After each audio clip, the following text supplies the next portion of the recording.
কোনো ব্যক্তি যখন আমাদের থেকে বিদায় নিল, মৃত্যুবরণ করলো, তখন আমরা কিভাবে বুঝবো যে বিদায়টা ভালো ছিল এবং এই লোকটা আশা করি যে জান্নাতি হবে? এটা আমরা কিভাবে বুঝবো?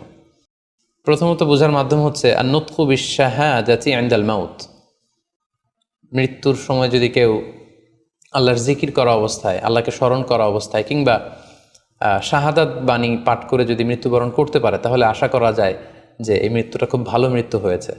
কারণ আল্লাহ রাসূল সাল্লাল্লাহু আলাইহি ওয়াসাল্লাম সুনানে আবু দাউদের এক বর্ণনায় ইরশাদ করেছেন, মান কানা আখিরু কালামিহি লা ইলাহা ইল্লাল্লাহ, যে ব্যক্তির শেষ বাক্য হবে লা ইলাহা ইল্লাল্লাহ এবং এই কালিমাতুত তাইয়্যিবা, এটা পরে যদি কেউ শেষ নিঃশ্বাস ত্যাগ করতে পারে, তাহলে সে জান্নাতে প্রবেশ করবে বলে আল্লাহ রাসূল সাল্লাল্লাহু আলাইহি ওয়াসাল্লাম আমাদেরকে সুসংবাদ দিয়েছেন।